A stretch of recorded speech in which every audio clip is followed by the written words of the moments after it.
You are the sum of the 5 people that you surround yourself with. Woo, we are swimming with greatness right now. There's excellence there. People tell me that it's too hard to find investment properties in Kansas City right now. Is that really true? You and I are gonna have real different answers on this. Mom is elated. Cannot wait to show her this house. Super excited, like just giddy. We get inside. Oh boy. 20 minutes in, I could just tell like the energy had changed for the daughter. I'm sitting there one day and I'm in my thinking chair and I thought, there's a way that they can just swap houses. We weren't wife swapping because it involves a dad and a daughter, so that would be weird. But we did house swap. This is true. How amazing it is that we get to be this involved in people's lives, that we get this level of visibility into what's going on in someone's life, and also how hard it is to do our job in a way that respects what people are going through and helps them. We did this so perfectly. You're getting X amount of dollars back at closing. And she's like, say what? It's just been inspiring, to say the least. So, coming straight to you from KC, we are spilling some real tea with Jana and Moxie.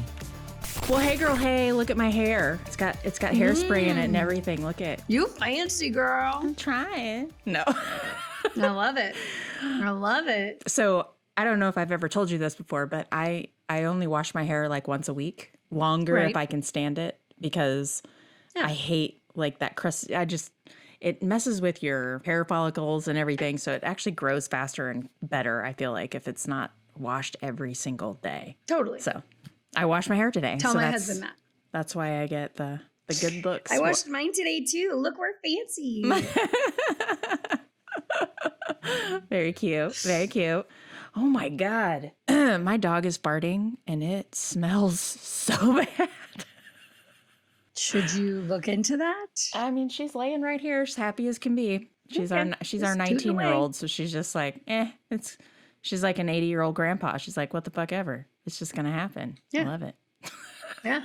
I love it. Hey, by the way, I had a blast last week hanging out with you for 2 days. I was like, golly, these are some, we are swimming with greatness right now. Shout out to Matt and Virginia, Leadership Council in Kansas City. That was super fun. Yeah. That was so fun. You know what it reminded me of? What?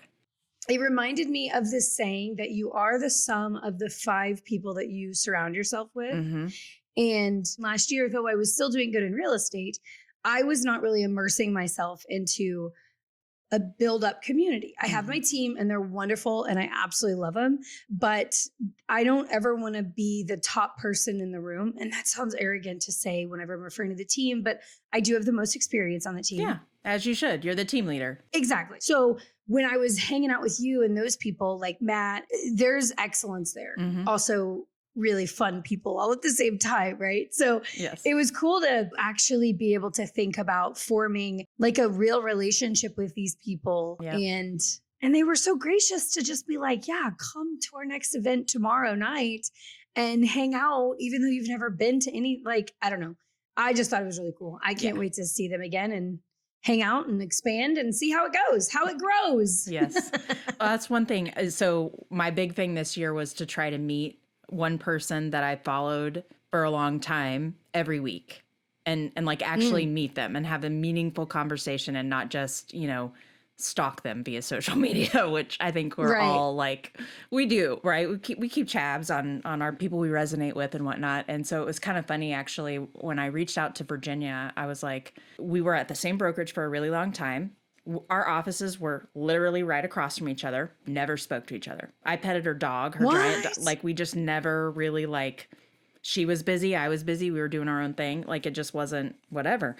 So it was just kind of funny, though, when she came and she had reached out to me about joining this leadership council, and I hadn't been to a meeting yet. And I was like, God damn it, I need to get my shit together. So I reached out to her. I was like, hey, I really want to come to the leadership council this year. And this is what I'm trying to do. I want to meet one person that I followed for a really long time, she being one of them.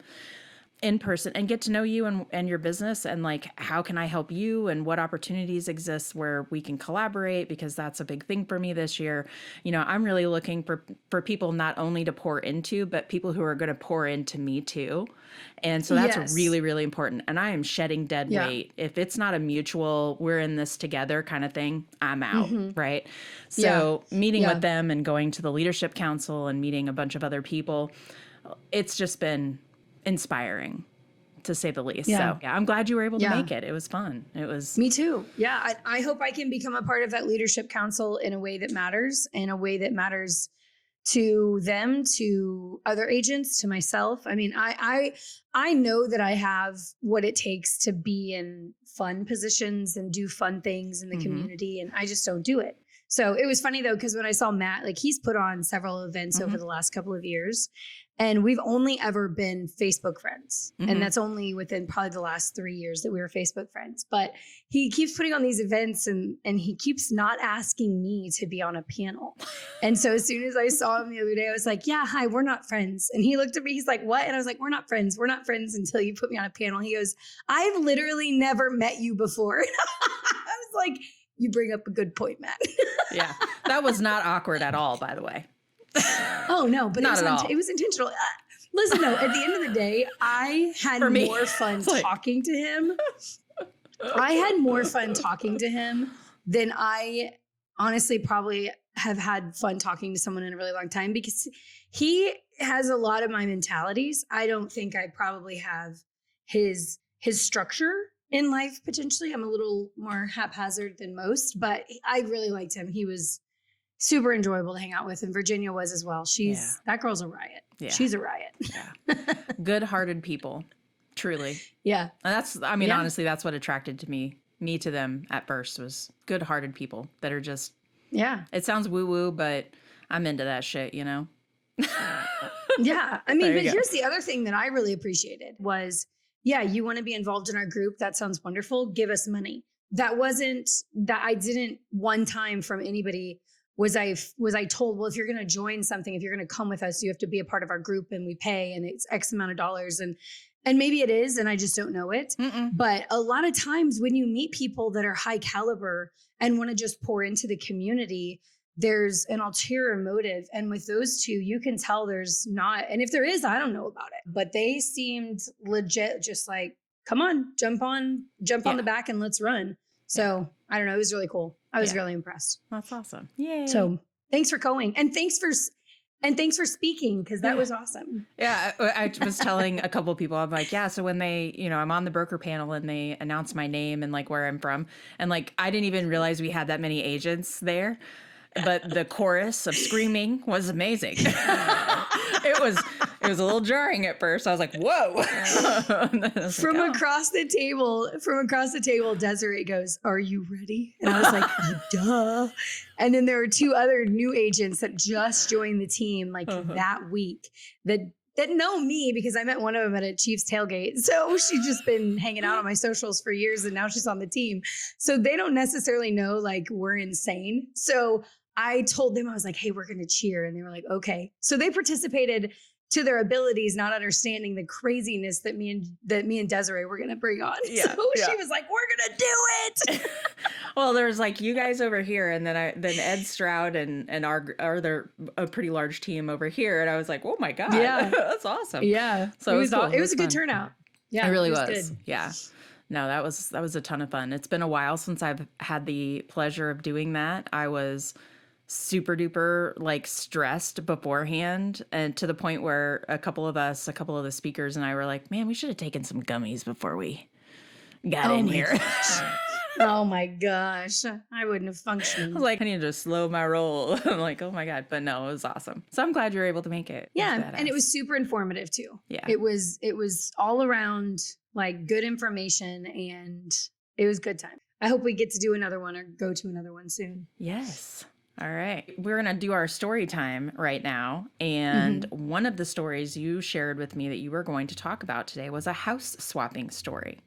Not the people in the house. Like, we weren't wife swapping, because it involves a dad and a daughter. So that would be weird. But we did house swap. This is true. Yeah. Do tell. Okay, so let me tell you, I'm gonna give you the best evolution of the story as I possibly can, because it's kind of fun to be in the real estate side of this and not necessarily knowing all of the nuances on the lender side, but knowing there's a chance that this could happen. So I had called my childhood friend. We had been friends since we were 2. We lived next to each other forever. She was the only girl in the country, and by default, she became my best friend. And so she had kind of been talking about buying her parents' home. And she had a home here, and they had, her parents had a home, and she didn't quite make enough money, I don't think, or have the comfortability to purchase her dad's home for the higher elevated rate that he wanted to sell it for, just simply because he's older and they needed that extra money to be able to pay cash and whatnot. So it was really cool because I'm sitting there one day and I'm in my chair, in my thinking chair. I have a thinking chair. You have a thinking chair. And I'm in my thinking chair and I thought, there's a way that they can just swap houses. There's a way that dad can just swap houses with daughter and not take over loan, get new loans. But I know that there's a way that we can do some equity swapping. I didn't know what it looked like. I didn't know what it meant. Yeah. All I knew is popped into my brain, there's a way. So I called my friend Becca. I was like, Becca, do you still want to buy your dad's house? She's like, yeah, but it's just not going to happen. And I was like, let's just see if my tiny little brain just conjured something up that's actually possible. So I told her what had just come up in my head. And she's like, is this a thing? Could we sell my house to my dad?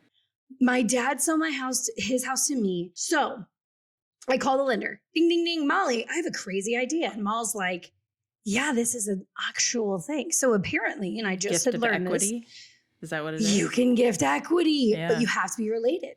So I had no clue that was an option. All I knew was my tiny brain said there's an option for this. So it was really cool though, because when they swapped houses, dad ended up gifting equity to what he needed to gift it. He still got more money back than what he expected. I just did a flat rate for everybody and I was very happy with it. I actually set a cost and they were like, no, we're not doing that. We're paying you more. And I was like, okay. You're like, I can't feel like I should say no. Yeah, exactly. So when they did this swap, obviously there's closing costs and there's lender fees and all this stuff. But at the end of the day, I called the daughter who was my childhood friend towards the end. And I was like, you're getting X amount of dollars back at closing. And she's like, say what? And I was like, yeah, we did this so perfectly. We did all the numbers so perfectly that your dad got exactly what he needed. And you got what you needed plus X amount of grand back in your pocket. She's like, this is the most incredible thing ever. That is pretty badass. It was so cool. So what they were going to do is everyone was going to sell and everyone was just going to go buy a different house. And that's what got my brain thinking like, no, there's a new option here. There's something different that we could do. So how did that work? House swap. How did it work exactly though? So we did a contract for sale from dad to daughter and from daughter to dad. So everybody sold their houses to each other. And in that, because dad had so much equity and daughter needed a really big down payment, we just helped raise the price a little bit on the daughter side. So she now had a little bit more of a loan amount, but her dad equity gifted her the down payment. So it brought it back down. He still got the equity dollar amount that he wanted. And she was able to keep her price where she needed it to be, even though it looked like she was paying more. So let's say the house was $300,000. They swapped homes. Dad gifted her $100,000 essentially. Yeah. And it really wasn't a gift. It was just because he was also then getting her home. But it looked like it was an equity gift as far as a down payment went. So it lowered her payment. And then he was able to, Jana, like for real, it worked out so smoothly. It worked out. It was and then Molly went to their home because her mom, she has a disease and she can't leave. She totally got her brain about her, which is cool, but her body doesn't want to work. So Molly ended up going to their house and doing all the paperwork there. And I guess the dad was just like, I'm still not sure I understand how all this happened. And Molly's like, Moxie just made it happen. And I didn't do anything. It just came to my brain. The idea, the light bulb. Yeah. And Molly's like, totally, you can do gift equity. You can totally make this happen. And I was like, dude. So anyways, yeah, dad lives in daughter's house, daughter lives in dad's house, and everybody's happy and everybody's excited, and daughter super stoked. She lives in the country. She actually lives in the house she grew up in. That's so whenever crazy. I knew her from 2 years old on, that was the house she bought. Yeah, it's a super old house, super old farmhouse. It's really cool. But yeah, so we did a whole on house swap. There you go. Not wife swap, but house swap. That is badass. That is a great story.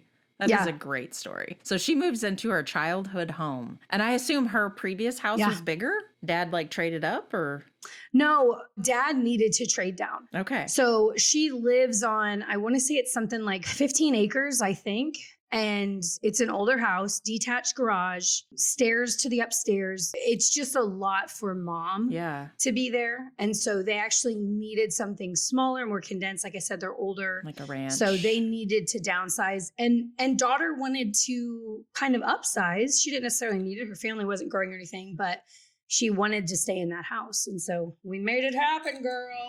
That's awesome. It was crazy. It was great. It was one of the most amazing stories that I've been able to have, because like just sitting there in my chair, just one day thinking about it, it wasn't even a topic at that moment. Yeah. And I was just like, there's a way to make this happen. So it was really cool. That is really heartwarming. Really cool. Well, I'm in the middle of a little bit of a sad sack of the story, honestly. I wasn't sure what I was going to talk about today, but I think I'll talk about this one. What's going on? Oh my gosh. I think I mentioned previously, I had a client that was in town from Oregon. Mom lives here. I've helped mom and stepdad buy before. And now the daughter's moving home from Portland, and she was here for 7 days. We looked at like 50, eventually something around the neighborhood of like 50 houses. P.S. We're still looking. We've gone back to one house 3 times though. Oof. So I'm really crossing my fingers, you know? But anyway, it's actually, it's been a really tumultuous deal. And I say that because, we haven't even written a contract yet. But mom, who I love to pieces, she is a former nurse. She was a nurse at Research for like 35 years. Just like that typical take care of people, but in a regimented, like, we're going to do this, very logical, right? Not super emotional. Well, her daughter is in her early 30s, and she's, very woo-woo, but she's creative. She's, she makes these massive acre size, like 12 acres, landscaping art projects that like, it's the craziest thing. Wow. They're massive installations. Anyways, but she's super creative, very like, go with the flow, emotional, whatever. So mom and daughter haven't had the best relationship over the years. And mom had several years ago, 3 or 4 years ago, was diagnosed with a pretty aggressive form of cancer. And she did chemo, she did all the things, they took care of it, and she was in remission. Well, about a year ago, it came back, and it came back with a vengeance. And so she's terminal. There's really, everything that they're doing right now is to delay, you know what I mean, and give her some quality of life, for the next year or so. So that's why her daughter is moving home, is because mom is, last week they basically told her she's may not see Christmas, and so she is helping her daughter buy this house. She is gifting her a down payment, basically. And mom is a very opinionated, like, it's such a weird dynamic, because mom is at the end of her life, essentially. And mom wants to do this big gesture and give her daughter, this stability, this security, this investment, essentially. And they're really struggling because they don't have the best relationship. And mom is looking at this like, I need her to be in a great neighborhood. I want the house to be solid. Can't have any foundation issues. Also needs to be updated. Like, I just need to, when I leave this earth, I want to know that she's in a solid space, right? And the daughter is very much like struggling with this, right? Because taking this money for this down payment, knowing her mom's going to die this year, probably, hopefully not. But it's just kind of been a sad ordeal. So we went back to this house for the second time on Saturday. And it was the first time the daughter had seen it. So this is mom's second time to the house. Mom is elated, cannot wait to show her this house, super excited, like just giddy, getting out of the car. She's like, I can't wait to show you. She's so excited. We get inside. Oh boy. And the daughter's walking around the house, and mom and I are talking while she's, walking around the house. We were there for about 45 minutes, and about 20 minutes in, I could just tell like the energy had changed for the daughter. Like she was just like, this is not it. This is not it. No. And so then they start to have this conversation about this is not the house. And she doesn't like the flow, the layout, and, some different things. But they're having this discussion, very heated discussion, right in front of me. Okay. And I'm trying really, really hard to not make faces, which is really hard for me. Whatever I'm thinking is pretty much on my face all the time. Yeah, you wear your emotions on your face for sure. Yeah. So I'm trying really hard. I'm like, fix your face, fix your face, fix your face. Like as I'm sitting there and I'm like trying to be supportive and I can't get out. We're in a bedroom and they're at the door and I'm like in the bedroom, right? So I can't easily scooch past them without it disrupting the conversation, and I would literally be in between them, so I was like just kind of standing in the corner. I pull out my phone, just kind of hanging out. But they were arguing for a good 10 minutes, and then mom went somewhere. We couldn't find her. We didn't know where she was. And the daughter and I were walking around the house, and I'm like, talk to me about your issues. You know what I mean? What do you not like about it? And so we walked around and basically came to, okay, if we move this wall, it's going to open up this much brighter. And this is a fully rehabbed house, by the way, like move in ready, beautiful, but not super functional. So she's, we're talking about all these things that she can do. And I finally feel like I'm getting her on board. You know what I mean? Finally feel like I'm getting her on board. She's good. She's like, okay, we've been here forever. We should leave. Where's mom? Mom was sitting in the basement. Oh, no. Crying. Oh, no. And I'm like, where's mom? And so I open the basement door and I yell, I gently yell out her name. And I was like, we're looking for you. And she's like, I'll be up in a minute. And I was like, okay. So she comes upstairs and you can just tell that she's been crying. So then the daughter starts crying. And I'm like, what the hell? Like, we need to go. I was like, why don't we take the night? Oh my gosh. And if you want to come back and look at it tomorrow with a fresh set of eyes, let's do that. Let's come back. So we did go back on Sunday without mom. I don't know if it's going to end up being the thing. She sent me like 4 houses she wants to go look at, but it's just I say all of this in my story time, I don't have an ending to it yet, but just one, how amazing it is that we get to be this involved in people's lives. It is pretty amazing, that we get this level of visibility into what's going on in someone's life, and also how hard it is to do our job in a way that respects what people are going through and helps them. You know what I mean? And we can be the answer, we can be the solution, and try not to be more part of the problem. So anyway, that's my story. Sticking to it. Try not to be a part of the problem. True story. Sometimes it's me. I'm the problem. It's Man. me. Yeah. Sometimes. No, I'm kidding. I know. Sad sack of the story. We should have done mine first and then yours. Good times. All right. Well, our topic of the day, we had so many good questions from our last couple of episodes that we've got a few more, and they're kind of big ones. So I figured I'd start with the first one. A listener asks, I've heard you can do a cash out refi and buy a rental property. How would I do that? Just call Moxie or Jana, obviously. Or Jana. God, roll your eyes when you say that. Oh gosh, that's so funny. Yeah, Cash me outside. Cash me outside. dude, I heard the other day that chick has so much money, it's unbelievable. Like she so much money. Unbelievable. She capitalized on that cash me outside stuff. Oh, I have to tell you this one thing. I was in New York City whenever all that was going down, like not the same exact time, but when that was the phrase. I'm walking down New York City's sidewalk one day, and there's this little A-frame sign outside of this boutique. And it says cashmere inside, and it said same exact way, cash me outside, cashmere inside. It was so funny. I'll never forget that as long as I live. Anyways, okay. That's amazing. So, great question. And yes, you can totally do this. And it's very easy to do. In fact, it's very easy to do. You want to tell them how to do it? Jan Badan? Yeah. Yes. All right. So in order to do a cash out refi, you have to have some equity. Oh, so what's equity? Yeah. You know, that gap between how much you owe and how much the house is worth. Cool. Sometimes it's this much. Sometimes it's this much. So you have to have some equity in order to do this. So typically on a cash out refi, most lenders, not all, most lenders will give you 75% of the current value. Mm-hmm.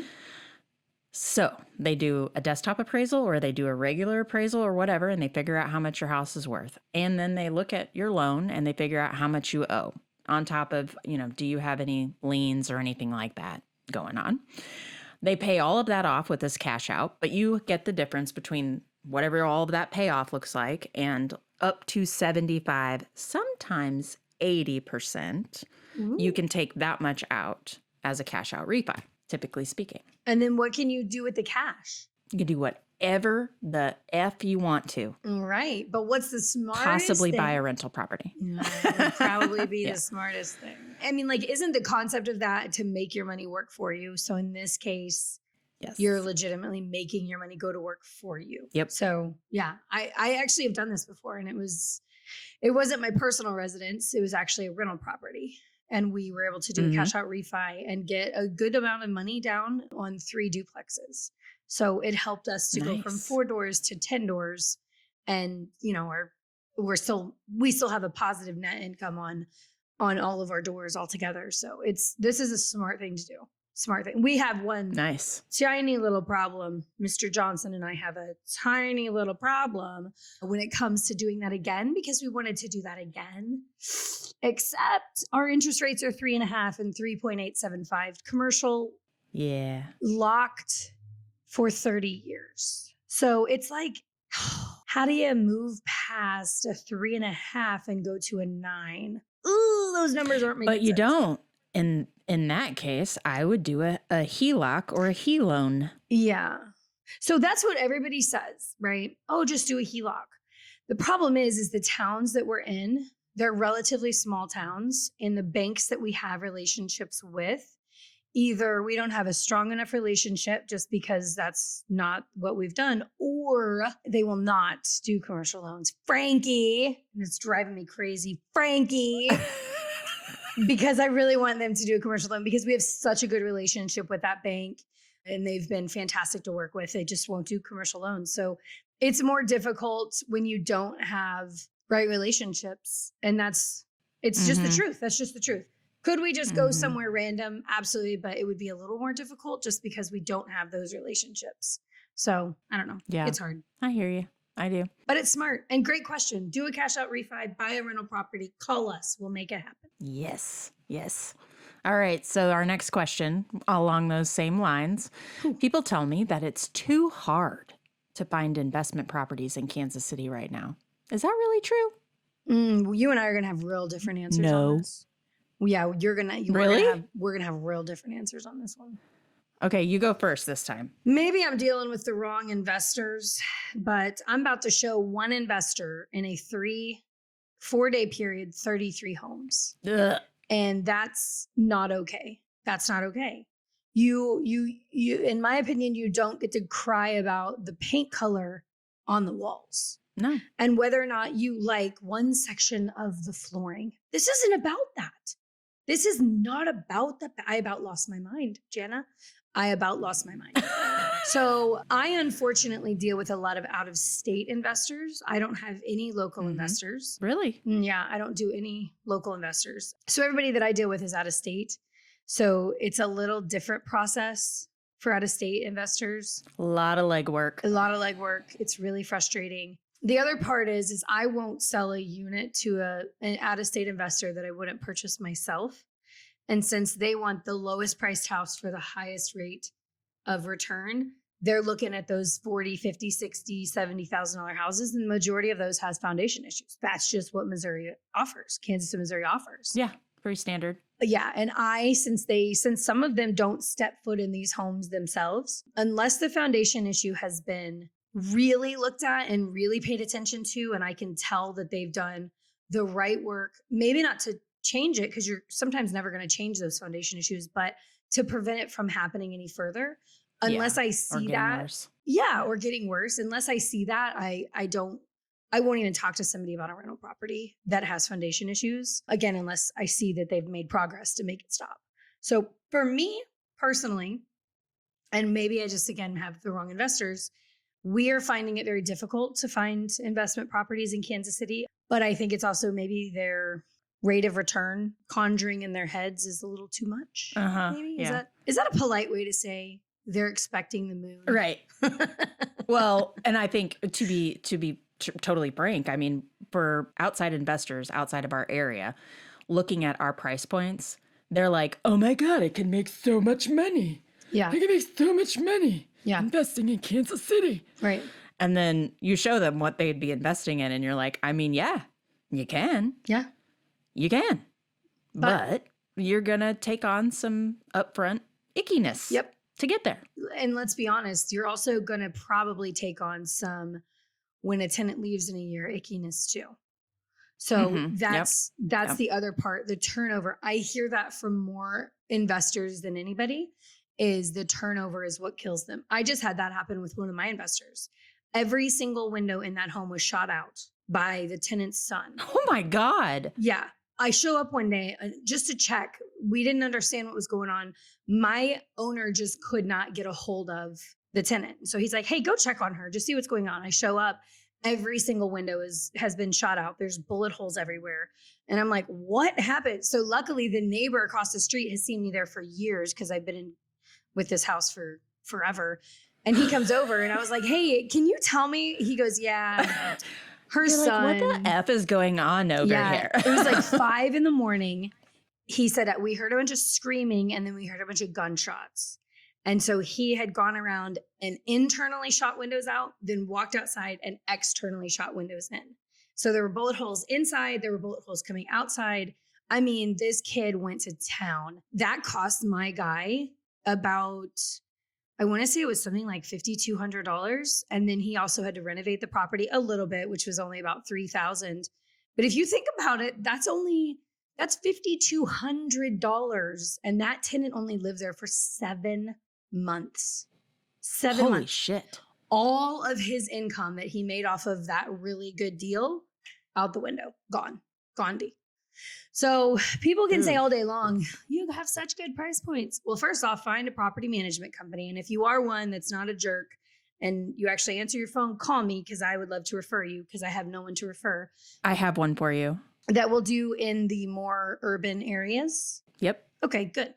I won't refer people to contractors. I won't refer to property management companies. I know we're supposed to be like full spectrum. This is everything I have to offer. I won't do it because it's my reputation. And I know that leaves some of my investors hanging, but you got to find your own stuff, because I can't refer it to you, because then if it goes bad, it's my fault and you're calling and yelling at me. And girl, the one thing I don't do well in life is get freaking yelled at.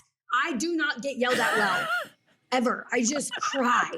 Like, it is just overwhelming. So if you ever want to make me cry, just call me. Oh my gosh. Yeah, I'm really bad. It's clearly a problem. Oh. So yeah, our answers are going to be vastly different in this. Is it hard to find? No. Does it come with a lot of headache and a lot of issues that people don't think about? Absolutely. Yeah. Well, I think for my investors, I have got a mix. I have a couple of local investors, but most of mine are Arizona, California, where the big money is, right. Pacific Northwest or in New York or whatever. Right. But I think because Kansas City has such low price points, that we attract a lot of first-time investors. We attract a lot of new investors. Which just makes me want to cry. Oh my God. A new investor makes me want to end real estate life forever. It's horrible. I don't mind. Where I run into challenges is I can't help you if you don't know what your numbers need to look like, right?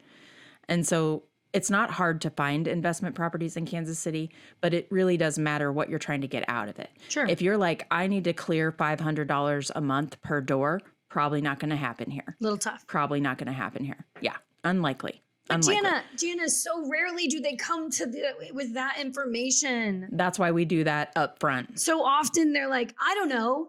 I want to be in a good area and make as much money as possible. And I don't want to spend over $150,000, but I want to make $2,000 a month. And what? Go get a book and read how investments actually work, and then call me back and I'll try to help you at that point.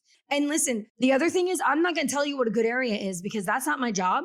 I could get in a lot of trouble for doing that. You have to find the house. You have to find the area. You have to find what comfort zone I will go and beat the streets forever, but I'm not picking it for you. I know I'm a lot different than you. I'm a lot different. Yes, very different. Because there are ways you can investors categorize neighborhoods, right? An A neighborhood, a B neighborhood, a C neighborhood, a D neighborhood.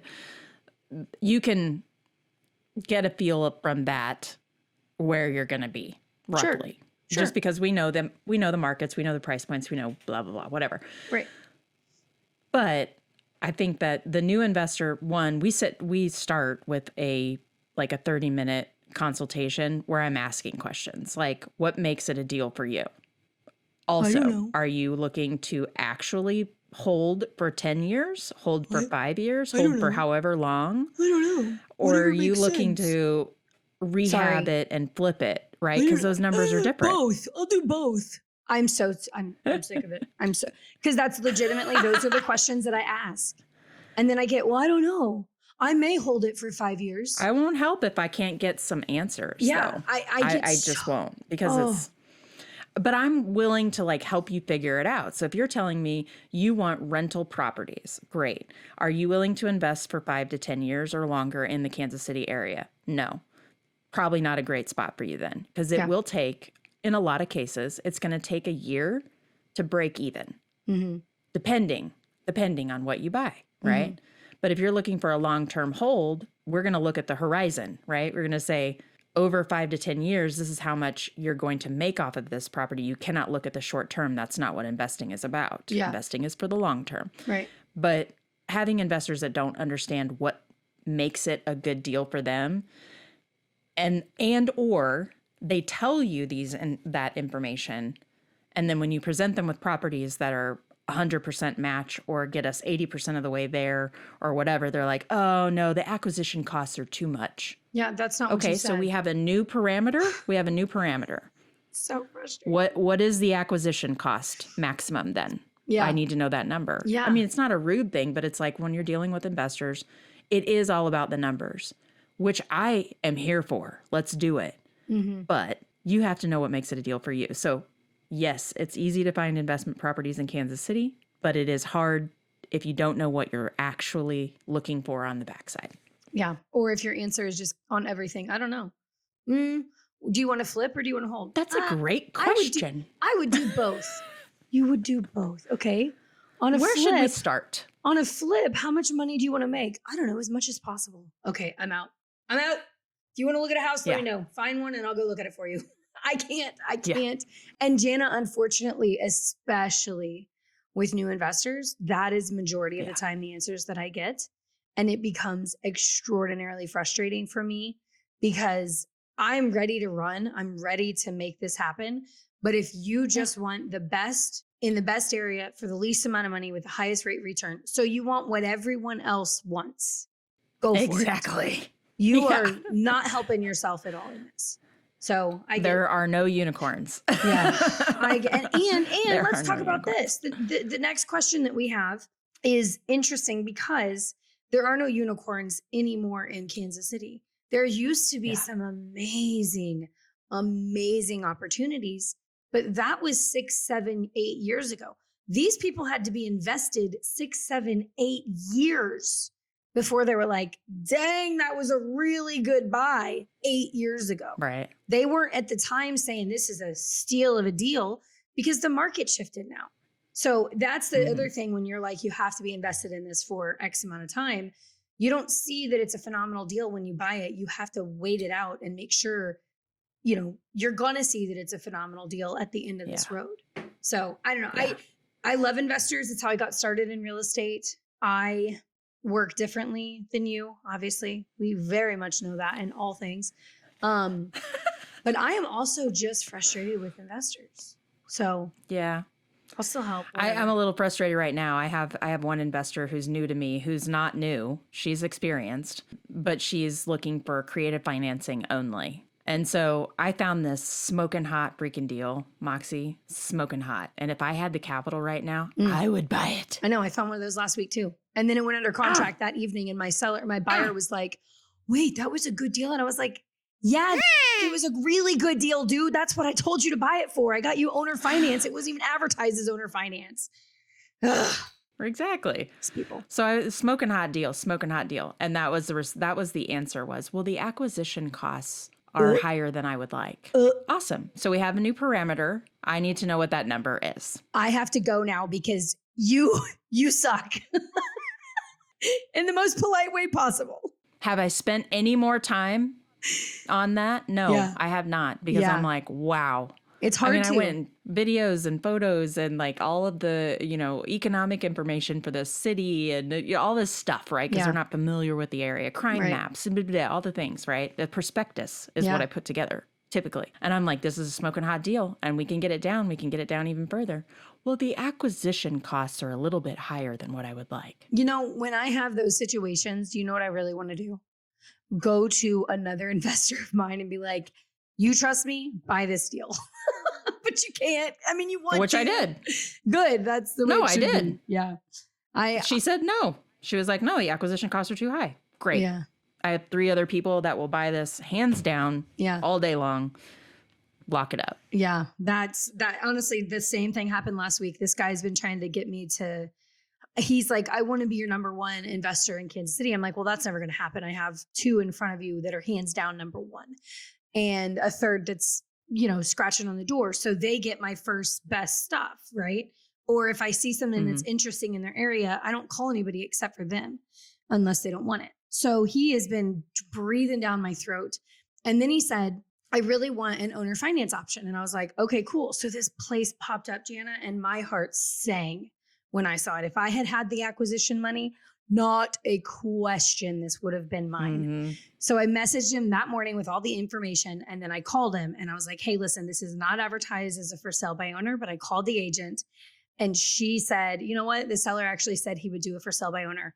Let's go. He needs 20% down, creative financing. This place is spectacular with huge upside investments options. Like it's got everything that you would possibly need. Oh, let me think about it. Let me talk to my business partner. And then I didn't hear from him. And then it went pending that night. The agent texted me. She's like, hey, just so you know, we got a really good offer and we're taking it. And I was like, wow, good for you. 8 p.m. And I texted my buyer, my investor, and I was like, hey, that place is already pending. And he's like, dang, so that really was a good deal. And I was like, dude, I handed you a silver platter and you spit on it. Yes, it was a good deal. So you're not my number one investor if that's how you're going to do things. True story. Well, so my investments are ultra conservative. So I rarely ever am in a situation where I'm like, ooh, I'm going to take that one. You know what I mean? Like, of course. Because I'm ultra conservative. Right. But yeah, I just anyway, God, move on. So frustrating. Next question. However, we also need to say we do love our investors. I love my investors. I actually prefer struggle. I just struggle. I do. I prefer investors, but it's a lot of time on the front end for us to get them into, especially newer ones, into a spot where they're actually, and then they think we're trying to put rails on them, Yeah. I'm like, I'm not trying to like make the box for you. I'm trying to help you discover what your buy box needs to look like. That's all. All right. So question number 3, it relates very well to question number 2, which is where can I get the biggest bang for the buck in Kansas City for investment properties? And that is a really tough one. Yes, because the answer is it depends. So if you're looking for a buy hold investment that you're going to hold on to for 30 years, that's a different answer than I need 2 to 5 years. You know what I mean? Like that's a different, it just depends. It depends on what you're trying to do, what your exit strategy is, how long you're going to be in the property, and whether or not you need to do any rehab to it ahead of time. I really haven't found anywhere that's a terrible investment. It just matters what you want to do with it. Yeah. And the longer you hold, the better the investment is too. I mean, that's obvious. Absolutely. Now, flipping is a totally different ball game. I mean, if you're talking bang for your buck for flipping, that's a totally different ball game. Because to me, it has nothing to do with location. Personally, I don't think it has anything to do with location as long as the numbers make sense and the rehab isn't atrocious. I mean, I bought a house at 28th and Truce, so not in the best area in the world, for like $38,000. And had I been a better flipper, I sold it for like $129, but I spent way too much money because I didn't know what I was doing. It was the first time, you know, blah, blah, blah. It was a lot was happening. Yeah. You pay for the education. I did. And I'll never do another flip again. So there was my education. Most people would have been afraid to flip in that area. Yeah, for real. I'll never do another flip again unless my dad and my brother are involved. I will never do another one again. Oh my gosh. Yeah, that was 6 years ago that I did that one. And I've never done one since then, period. I'm never going to do another one again. Wow. And I have big reasons why. We live in Kansas City. And for some reason, Kansas City still has their head screwed directly into their butt when it comes to women. And so there is, and I'm too much of a women's advocate fighter. Yes, I will cook and I will pay someone to clean and I will do all my womanly duties.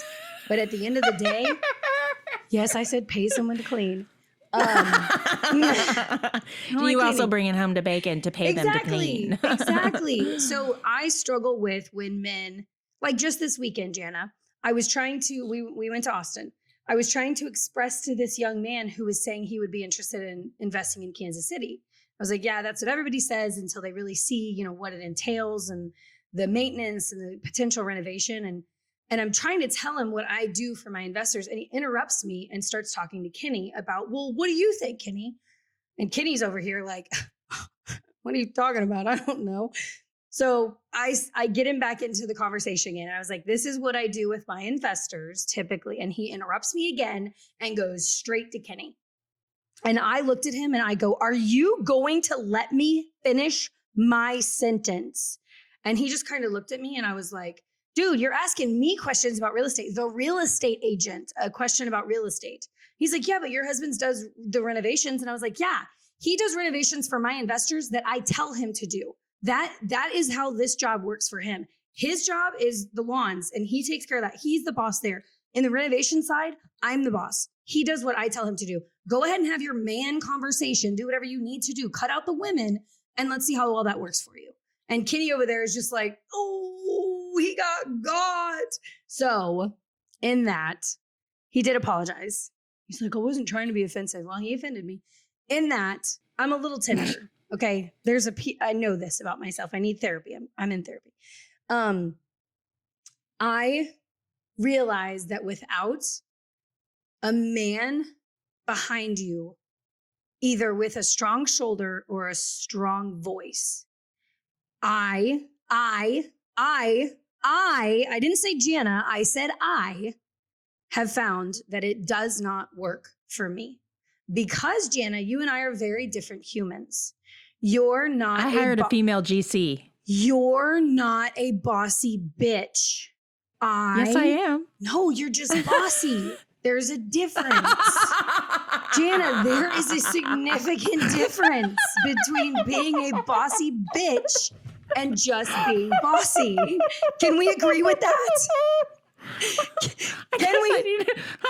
I need an example. Listen, you don't need an example. You're talking to bossy bitch and you're listening as bossy. There's this example right there, okay? I don't think we need to elaborate much more than that. And people don't take my assertion very well sometimes. So if I was a different personality, you just said you hired a female GC. She probably has a different personality than me. I do not have the personality to be able to tell men what to do without them feeling like I'm attacking them on a personal level, their ego level. it is what I have found kind of across the board. The other night, whenever we were out hanging out, did you not hear that kid be like, listen, Moxie, I bet it is hard for any man to even think about talking to you or dating you. And I was like, yeah, I know. That's why I got the coolest husband in the world. He goes, you're pretty intimidating. And this is we're having drinks together and this is the feedback I'm getting. So I am not saying that it's impossible. What I'm saying is my personality does not allow me to do flip properties because I am too bossy in a, I guess, masculine energy way. And they just don't like it. So I will never do another flip again. Ever. Bummer, dude. Period. That's my favorite. Yeah, well. It's my favorite. You go ahead, sister.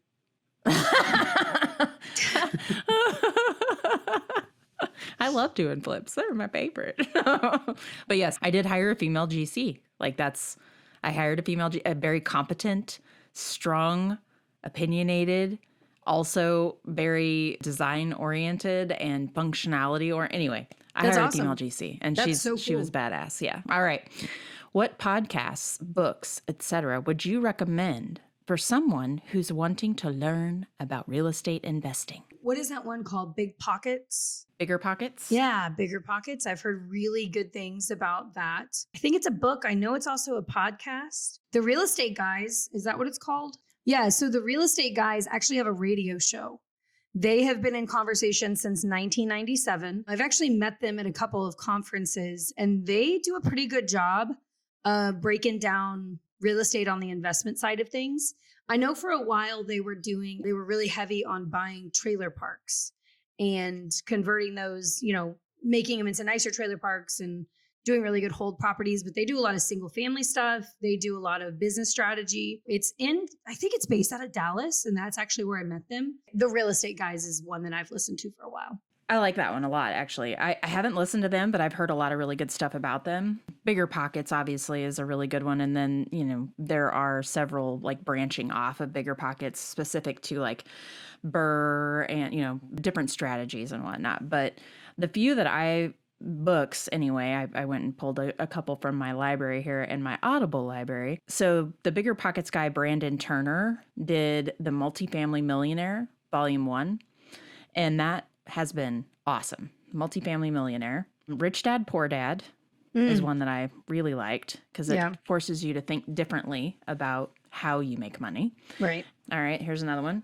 Build a Rental Property Empire. Oh. Which is a good one. Nomad Capitalist is one of my favorites, actually. That one doesn't make sense to me. I don't necessarily like his philosophy and politics. However, it does talk about how to leverage your investment and your money for overseas investments specifically. Wow. Like how to buy properties in foreign countries where your dollar goes further.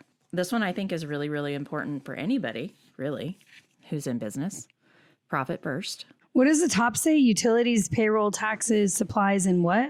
Rent. Oh, cool. So this is Profit First. Transform your business from a cash-eating monster to a money-making machine.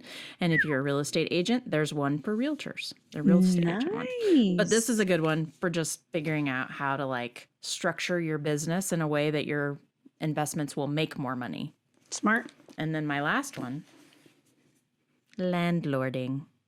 Oh my gosh. I didn't know there was a book on that. Does he have Tylenol in his hand? He's got his book in his hand, actually. Not his Tylenol. So it's a handyman. To talk about the headaches that it comes with it. It comes with landlording. A handy manual for scrupulous landlords and landladies who do it themselves. Nice. Speaking of the devil, that's me. Lease terminations, all kinds of good stuff. Wow. So, anyway, those are my couple. But I'm a Bigger Pockets fan. Beau show. Another one that's maybe not necessarily for investing, but The Millionaire Next Door. That was a really fun book to read. Wasn't that one about Warren Buffett? Was it about him? I don't remember that part. I think it was about him. I don't know.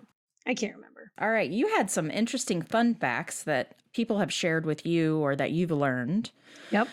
Over the last decade or so. Yeah. So you are going to share some interesting fun facts around the nation. Yeah. So not just here in Kansas City. Yeah. And honestly, it's interesting how important this is to know, especially for real estate agents, which I know we're mostly talking to consumers here, but if investors come to the Kansas City area, these are things that I've only learned, A, because I dated someone outside the state, and B, because who was in real estate, and B, because my investors. Did you guys know in Kansas City, we have things called gutters? Did you know that? Did you know that that is not common practice in some parts of the United States? That blew my mind. Gosh, it's just even an hour south of here, they don't have gutters. Yeah. And I thought about it and I was like, well, duh, why would you need to spend the money getting water away from a foundation when there is no water? So it made a lot of sense actually at the end of the day. But what I've learned is through that, I have had to educate my out-of-state buyers on the fact that we have gutters. That's a thing. It's totally a thing. So anyways, gutters are not a thing. I've had to teach more people about gutters than I ever thought that I would have to, and about downspout placements and all the fun things that come with moving water around foundations. But yeah, in other parts of the country, not a thing, not a thing. And if they have them, it's like, what are those? Oh, those are gutters. So yeah, that's just one thing. Things do? What do those do? Those are fun. The other thing that I've learned is that stucco is the primary exterior building material in, I almost want to say like most parts of the United States. I know it's most parts of like Western, Southern. I went to Wisconsin and Minnesota, and they had some, just like we have some. It's not the primary by any means, but I thought that was incredibly fascinating because I remember somebody had moved here and he's like, yeah, my last job was doing stucco work and I don't have a job here. I was like, yeah, because there's 7 houses with stucco. But it's like, my house is stucco, if you can believe it. Yeah. And a lot of partially. Yeah. A lot of those Overland Park, like kind of nicer 2-story houses, a lot of them do like a stucco part on the front, but it's not usually the whole thing. And it's not often that it's throughout the entire city. So I don't know, just interesting fun fact. And then my aunt was helping her daughter build a home in Florida, and she took us to the job site. And I was like, what is happening here? She's like, what do you mean? I said, where's the wood? She said, oh, we don't build our homes with wood around here because they're from the South and they got to have something to resist the hurricanes. And I was like, okay, Aunt Jean. That there wind is gonna be a problem. And truthfully, that was a terrible Southern accent, but my family's from Mississippi.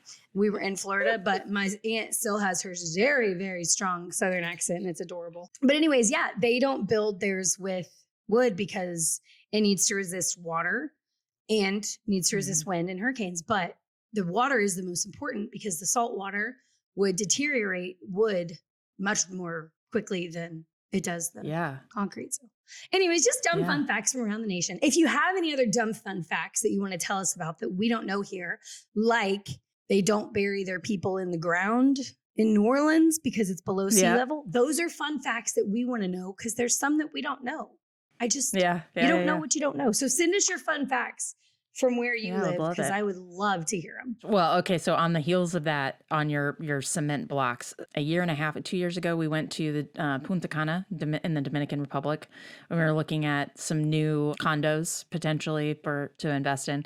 And so we were there while they were doing construction. And that's the first time I've ever been out of the country that wasn't Canada or the United States. My very first foreign country, because I don't think Canada counts. Sorry, Canadians. It just doesn't. Canada's, yes. But they build with cement bricks too, or cement blocks. But their construction process, no one's wearing a hard hat. They have pulleys and levees to pull the bricks, the blocks up. And it's like literally block by block. One block at a time. And I'm like, oh my God, how long does it take to build these damn things? It takes so long. My uncle is building an orphanage. So he has an orphanage in Guatemala. He's purchased land and he's building his own buildings. One of the tasks was to cement the roof. And it was 5-gallon bucket by 5-gallon bucket by 5-gallon bucket. Taking up a ladder. Yes. He said it was 36 hours straight. He said nobody stopped working for 36 hours, 5-gallon bucket by 5-gallon bucket by 5. And I was like, y'all need a different process. Yeah. And they got it done. They got it done. But it was 36 hours. He said it was the hardest thing physically that he's had to do in a long time. And he's I can only 60s, imagine. So, yeah. So these third world countries, man, they do it different. And OSHA is not around. OSHA is there's no around. OSHA. Did you get OSHA 10 certified? Well, I'm literally watching these people. They're wearing flip-flops and like khaki shorts and white t-shirts and no hard hats. Totally There's normal. nothing. There's And it's totally and they're normal just like climbing up these walls and like without a care in the world. And they're standing up there on like 6 stories high with no safety net, no like rig, nothing. It's and I'm crazy. Like, I don't get it. Yeah, I don't get it. Oh, and then, which was hard for me to wrap my head around, they make pretty much $20 a week. Yeah. And that's a lot of money, apparently. Yeah, it's crazy. So I'm like, ugh. Anyway. Yeah. Oh my God. Okay. Next up, off the record. What do you got? What do you got? Okay, so fun story. A couple years ago, I was probably a newer agent at the time. I was definitely a newer agent at the time. And I was showing a house to a buyer, multiple houses to this buyer. And we finally found one in KCK and they loved it. We adored it. We put in an offer. Offer got accepted. We went through it. We get to title. Title says, your seller is not the owner. And I was like, what? So I call the agent and he's like, what? And I said, did you know anything? And he's like, no, I had no idea. So he called his seller. His seller says, oh no, I'm not the owner. I'm the tenant. What? So do you have like a lease option to purchase? No, I just rent. I'm just the renter. Then what are you? No. Yes. He was for real the renter and thought he was going to be able to get away with it and sell this property while he was just the renter. No financial anything, no attachment to it, no anything that made any sense whatsoever. And the seller eventually was kind of like your story. The seller is just like, or the owner is just like, well, now I can't do anything with it because this guy's an idiot. And he didn't really want to sell it. The owner didn't even want to sell it. It was just the tenant that was trying to sell it to my buyer. We were under contract. We had gone through inspections. Earnest money was done. And then we find out this guy doesn't even have financial anything to this house other than he pays a monthly rent. It was crazy. It was insane. God. My buyer still did end up buying a house, and there's another story in that one, but she did end up buying a house. She actually messaged me on Monopoly Go the other day because I play that stupid Monopoly Go game. She messaged me out of the blue through text. So she still has my number. And she's like, hey, will you stop attacking me? Oh my God. She goes, I know it doesn't show my name on there correctly, but this is my name and you keep attacking me. And I had like relentlessly attacked this person. And it was her. She's like, I know we haven't talked in 7 years, but could you quit attacking me on Monopoly Go? Let's just call it a truce. So you never know who's watching, man. I tell you. Oh, Lordy. Hey, you got to use whatever tools are available to you, in my opinion. Absolutely. 100%. Okay, I think that's it for the day, right? Yep, that's it. That's all we got. Okay, sounds good. I hope Don't everybody, eat the mic. I hope everybody makes it a great day. Deuces. Bye, Jana. Deuces.